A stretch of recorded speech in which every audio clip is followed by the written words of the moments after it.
Les amis, bonjour. L'heure est grave. Vous l'avez vu, aujourd'hui, plus de 30 bouquins à vous présenter, 36 pour être exact. Et oui, le Paris Fan Festival est passé par là, le Free Comic Book Day également.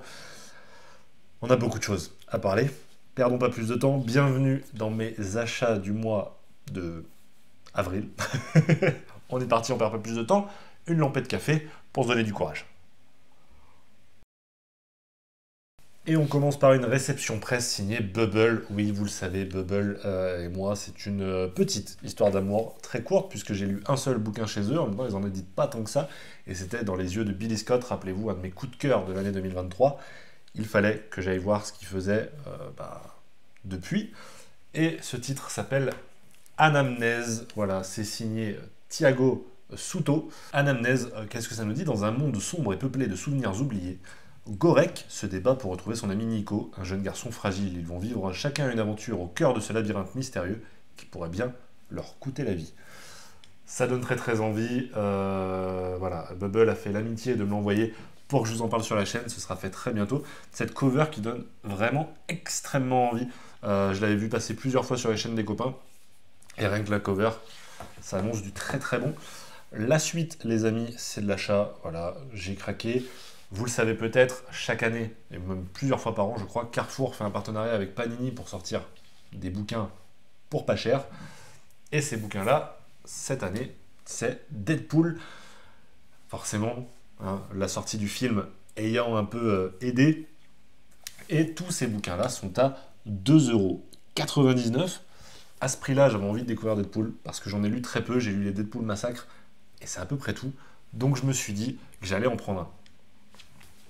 Je déconne les amis. Ça c'est le 2, le 3, le 4, 5, 6. Ça, vous avez suivi, c'est le 7, le 8, le 9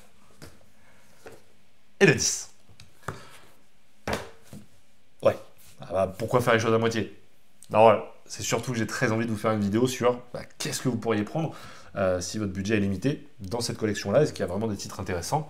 Je vous en reparle très bientôt. Je pense que ça sera une des toutes prochaines vidéos. Restez à l'affût. Si je range pas, ça va se péter la gueule et j'ai pas envie de tout ramasser par terre. Donc on va bien les remettre, ces petits bouquins. Allez, on continue. Cette fois, on va passer chez les amis de chez Vestron. Vous le savez, récemment, j'ai eu un petit coup de cœur, un gros coup de cœur, pour la série Power Rangers Unlimited qui sort chez eux. Vraiment, c'est ma série, voilà, ma série bol d'air du moment. Et ça fait plaisir. Voilà, j'ai besoin, je vous en ai déjà parlé plein de fois, j'ai besoin de ce genre de lecture. Vestron m'a contacté pour me dire que forcément, s'il y avait coup de cœur, il fallait qu'on parle du reste de cette série Power Rangers. Et ça tombe bien, ils m'ont envoyé 3 bouquins de la série Power Rangers. Le premier, ça vient tout juste de sortir, c'est le Power Rangers Soul of the Dragon, donc un récit complet Power Rangers par Kyle Higgins avec la participation, je vais y arriver, de Jason David Frank, donc l'acteur qui incarnait Billy, voilà, le regretté Jason. Donc un récit écrit de plusieurs mains, dont celle de Kyle Higgins, et donc un récit complet dans cet univers-là. J'ai très envie de lire ça parce que voilà, le personnage de Billy, c'est forcément un personnage très important, c'est probablement le plus important de la série Power Rangers, donc c'est un peu l'adieu de ce personnage, et pour moi c'est forcément quelque chose que j'ai envie de lire et que je vais embarquer dans ma valise là très très rapidement. On continue avec un autre récit complet, c'est Sins of the Future. Cette fois, c'est signé Matthew Herman, Giuseppe Cafaro et Francesco Segala. Donc, j'avoue que je ne connais pas, mais c'est un one-shot, donc c'est pareil, ça me régale. Et one-shot Power Rangers, ça va être ma cam forcément. Je sais que souvent je considère Vestron un peu cher pour la taille du bouquin, etc. Le côté souple, au contraire, ne me dérange pas du tout quand la lecture derrière est légère, donc ça peut être ma cam. Et le dernier, pareil, la cover m'avait fait un peu de l'œil, c'est le Edge of Darkness de Frank Gogol et plein d'autres gens voilà, que je ne connais pas malheureusement. Mais ça, c'est dans la série Power Rangers Unlimited, donc la série que je lis, dont je lis les intégrales. Et je crois que c'est 3 histoires, si je dis pas de bêtises. Découvrir les histoires et les secrets de 3 personnages importants. Voilà, le Ranger fantôme, Astronema et le Ranger mort. Donc les 3 personnages que l'on voit juste ici. Donc je vais voir à quel moment il faut l'intercaler dans ces lectures. Mais moi je suis tout oui pour lire ce genre de choses. Vestron m'a dit, par contre, c'est inadmissible que tu ne lises pas de Godzilla. Oui, vous le savez, j'ai fait un petit marathon Godzilla qui s'est plus ou moins bien passé sur les films Godzilla, enfin sur les films du Monsterverse. Quelques films que j'ai relativement appréciés, la série qui était plutôt cool et après la dégringolade, donc j'avais besoin de me rattraper, j'avais besoin de me rincer les yeux avec des lectures plus ou moins bonnes. Je ne saurais vous le dire, mais en tout cas, trois récits Godzilla à vous présenter aujourd'hui. Le Godzilla Cataclysm, donc de Cullen Bunn, que j'ai pas lu, mais qui est vraiment apparemment un des points de passage obligatoires pour lire Godzilla. Donc ce sera fait forcément. Un que j'ai lu, et je vous en parlerai très, très prochainement, c'est le Godzilla The Half Century War. Donc ça c'est signé James Tokoe, le fameux, à l'intérieur des planches absolument gigantesques. Enfin gigantesques, pas par la taille, mais en tout cas parce que ça représente. Et si vous êtes impatient et que vous voulez connaître mon avis sur ce titre Godzilla, vous pouvez tout simplement aller checker le dernier épisode de La Brasserie Geek. C'est dispo sur la chaîne La Brasserie Geek ainsi que sur toutes les plateformes d'écoute. C'est notre podcast avec l'ami Mills. N'hésitez pas, voilà, faites-vous ce plaisir. Et le dernier récit Godzilla, celui que je connais le moins, c'est Gangsters and Goliath par John Layman et Alberto Ponticelli. Je vous avoue que le Ponticelli donne plutôt envie. Par contre, je ne connais pas l'auteur. C'est plutôt très joli, évidemment. Il y a l'air d'y avoir beaucoup d'action. Donc, on va pouvoir faire cette lecture-là, qui est sur les 6, je vous avoue, celle qui me hype un peu moins. Voilà, il faut le dire aussi. Allez, je vous propose un petit détour du côté de la franco-belge. Vous le savez, hein, récemment, l'un de mes coups de cœur de cette année, vraiment gros coup de cœur, c'est Ces jours qui disparaissent de Timothée Le Boucher. Forcément, quand j'aime un récit, j'ai envie d'en savoir plus sur cet auteur. Est-ce que c'était un coup d'un soir, finalement, ou est-ce que ça peut être une longue histoire d'amour avec lui? J'ai besoin de le savoir, et pour ça, je me suis procuré un de ses bouquins, Le Patient. Le Patient de Timothée Le Boucher, qui, a priori, hein, convoque à peu près les mêmes thèmes que Ces jours qui disparaissent sur l'identité, notamment. Donc, un thème qui me parle beaucoup, j'ai très envie de lire ça. Le bouquin est magnifique, c'est chez Glénat, et ça a l'air vraiment très chouette. Mais vu que en amour on ne compte pas, bah, vraiment, le mec continue sa métaphore.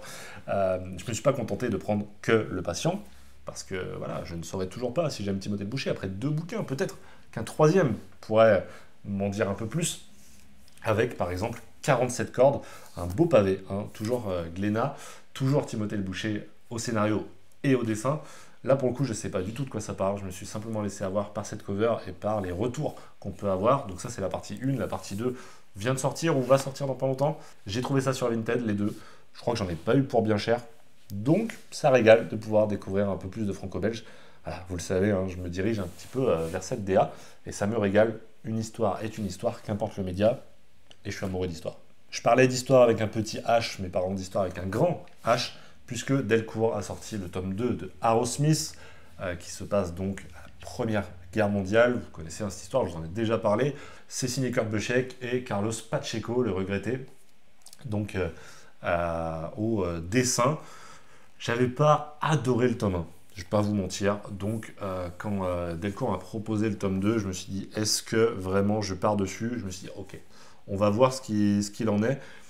Ce que je reprochais au tome 1, c'était une sorte de dosage dans le côté magique qui finalement servait pas à grand chose et qui racontait juste des batailles avec un petit peu de magie, avec un petit peu de dragon et qui manquait vraiment d'un côté épique où tu te dirais ok, voilà l'ajout et ce que ça apporte, la valeur ajoutée de ça, je ne l'ai pas trouvé. Donc je découvrirai ce tome 2 et je vous dirai ce qu'il en est. Toujours chez Delcourt, il y a une collection qui me ravit, vous le savez, je vous ai parlé de plusieurs bouquins de cette collection, c'est la collection Daniel Clowes. C'est toujours une expérience à part, vraiment tu vis une expérience avec Daniel Clowes. Et voilà, le dernier arrivé, Caricature, qui va nous proposer 9 histoires tout simplement de Monsieur Clowes. Donc ça, c'est trop cool. La dernière fois qu'il y avait plusieurs petites histoires dans un seul bouquin, c'était Monica. Et on sait ce qu'il est advenu de Monica, qui a remporté le prix au FIBD. Donc, j'ai très envie de lire ça. Ça a l'air toujours aussi what the fuck. Mais on n'est pas à l'abri d'un ou deux coups de cœur dans ces petites histoires. Et ça, c'est typiquement le genre de bouquin que j'aime bien avoir sur ma table de chevet. Une petite histoire avant d'aller se coucher. Ça fait pas de mal, tu vois. Là, on arrive dans le dur du dur. Avec le dernier récit sorti de chez 404 Graphiques. Et voilà, spoiler, je vais vous le dire, je l'ai déjà lu et c'est un énorme oui pour moi. C'est évidemment Âme augmentée, donc de Ezra Clayton Daniels avec une préface de Darren Aronofsky, que je vous impose de lire, cette préface exceptionnelle. Qu'est-ce que ça va nous raconter? On va suivre en fait un couple de personnes âgées, Hank et Molly, qui décident de participer à un programme visant à les rajeunir, visant à les faire avoir plus de force, plus d'intelligence, vieillir plus longtemps, bref, une meilleure version d'eux-mêmes. L'expérience va mal se dérouler et ils vont se retrouver en fait en présence de clones d'eux-mêmes, des clones à l'apparence un peu monstrueuse, et va se poser toutes ces questions d'identité, en fait, toutes les questions sociétales en réalité vont être adressées là-dedans, dans cette relation qu'ils vont entretenir tous les quatre.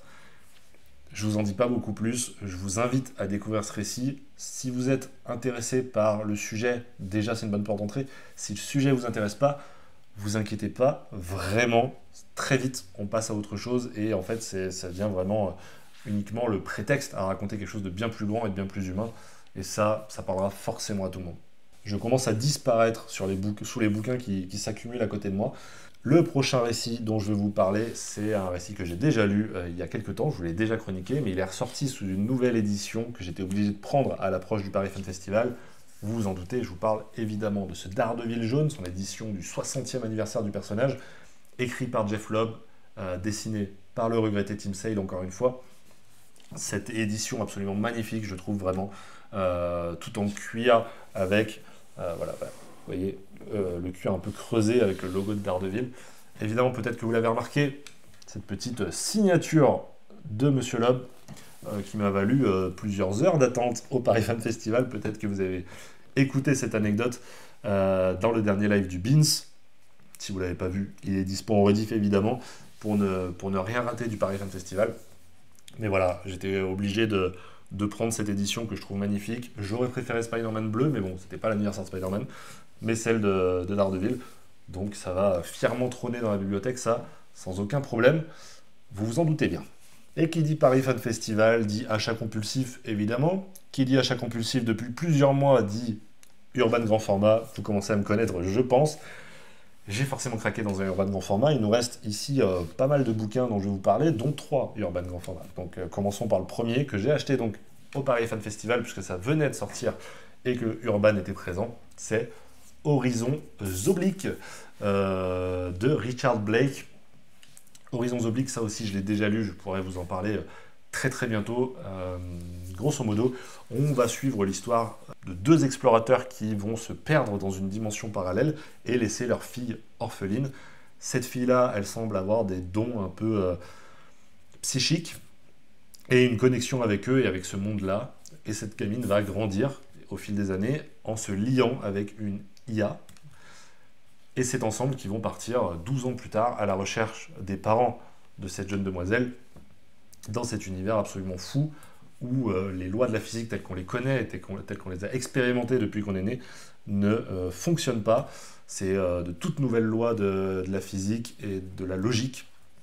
Donc ça demande un abandon total. Ça, je vous en parle évidemment dans le live du Beans de ce vendredi. Soyez présents, ne ratez rien. Le Paris Fan Festival, pour terminer, on avait également une petite convention, un petit panel en présence de l'équipe de chez iGraphics, présenté par Arnaud Kikou. On avait Sullivan Rowe, Cédric Callas, donc Comité Comics, et également Evan Cagle, qui travaille donc sur le nouveau récit Dawn Runner. Il est au dessin, là où Ramvi est au scénario, et on nous a proposé la première issue dans sa version traduite, sa version noir et blanc, sa version agrandie, puisque le récit sortira en octobre 2024 dans une édition noir et blanc grand format, ainsi qu'une édition bien plus classique. Donc j'ai pu lire de mon côté ce premier issue, et je peux vous dire déjà que ce récit qui semblait nous parler de kaiju et de mecha va aller un peu plus loin avec un petit twist qu'on a à la fin de ce petit bouquin. Je vous en dis pas plus évidemment, mais vous vous doutez bien que Ramvi n'allait pas se contenter de parler de kaiju, ça va beaucoup plus loin et les dessins de Monsieur Keigold sont absolument somptueux. Allez, j'accélère parce qu'on n'a pas que ça à faire non plus, hein, les amis. Le café commence même à être froid, c'est vous dire. J'en ai encore pour quelques minutes. Petite réception presse côté Cocorico Comics Initiative avec plusieurs récits, 3 récits pour être précis. Le premier, c'est Backtrack.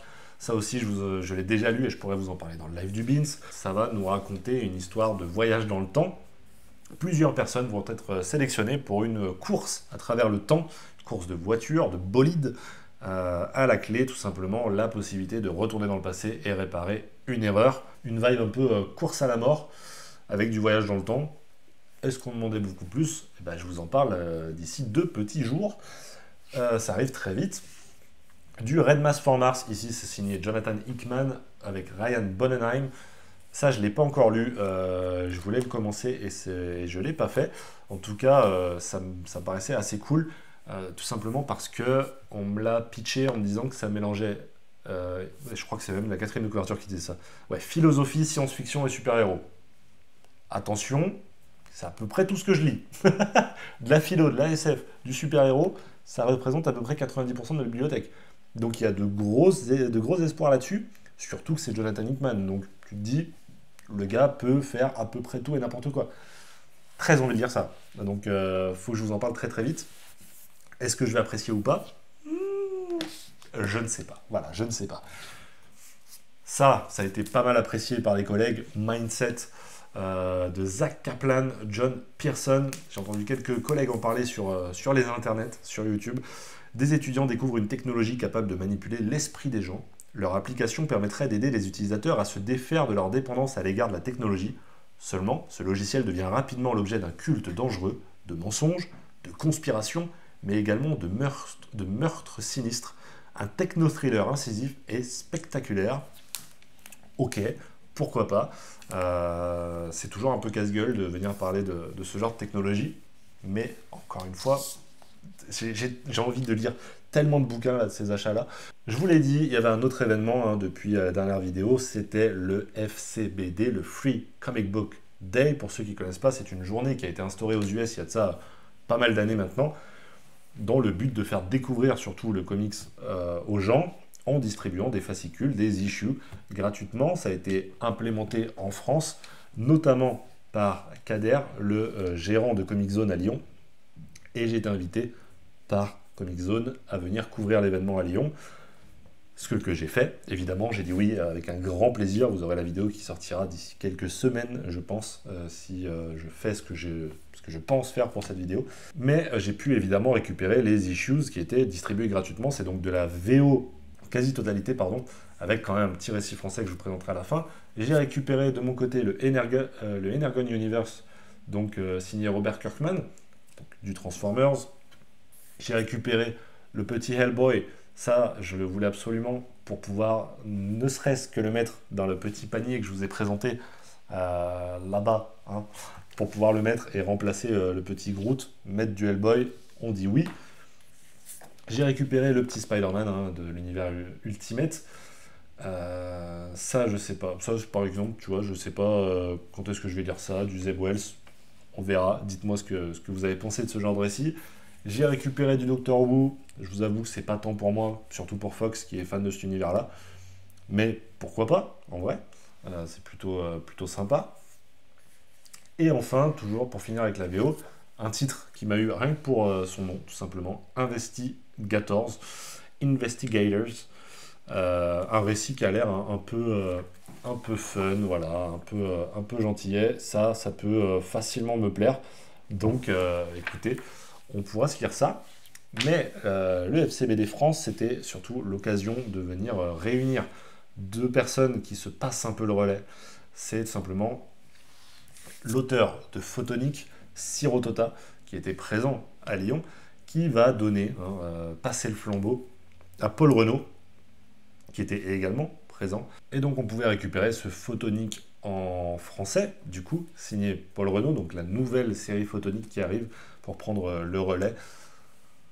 Voilà, ça a l'air vraiment très très chouette. Moi, je vous avoue que je ne connais pas Photonic, je n'étais pas né, mais du coup, ça me donne envie de découvrir ce super-héros à la française qui a marqué tant d'entre vous. Forcément, je suis allé à Comic Zone. Qu'est-ce que j'ai fait? J'ai craqué, j'ai pas mal craqué, parce que pour le Free Comic Book Day, ils avaient mis en place une opération qui consistait à distribuer des coins, des comic coins.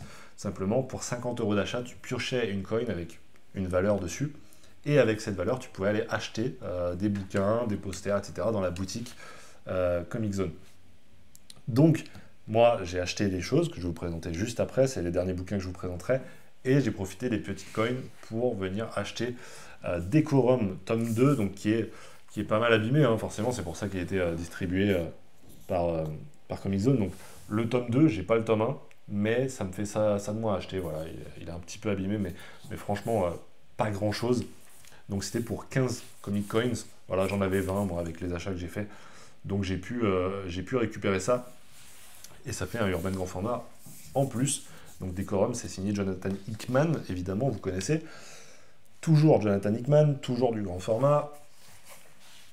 J'ai pris le East of West, volume 2. Je vous dis pas ce que j'ai pensé du 1. Je vous en parlerai encore une fois dans le Beans de vendredi. Je dis pas ce que j'ai pensé du 1. Dans tous les cas, de toute façon, j'achète et je lis le 2 puisque c'est la collection Urban grand format et je compte tous les prendre.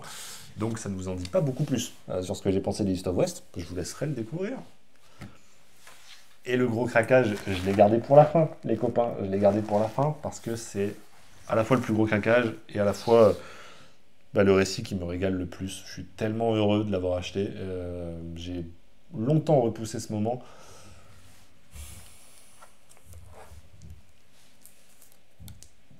Et les amis, ça y est, enfin le volume 2 de ce Hellboy édition Deluxe, donc chez Delcourt, qui va réunir 3 histoires, le cercueil enchaîné, la main droite de la mort et le diable dans la boîte. C'est signé Mike Mignola, évidemment. Vous savez que j'avais la première intégrale depuis longtemps dans le décor. Il était grand temps de lire la suite de Hellboy, surtout que son anniversaire c'est ce mois-ci. C'était l'occasion. Voilà.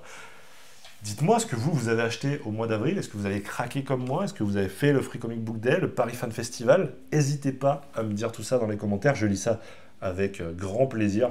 Je réponds à peu près à tout le monde normalement. Si cette vidéo vous a plu, n'hésitez pas à la liker, à la partager, à vous abonner si ce n'est pas déjà fait. Nous, on se retrouve dans 2 petits jours pour le live du Beans. D'ici là, les amis, portez-vous bien. Prenez soin de vos proches. Ciao, ciao.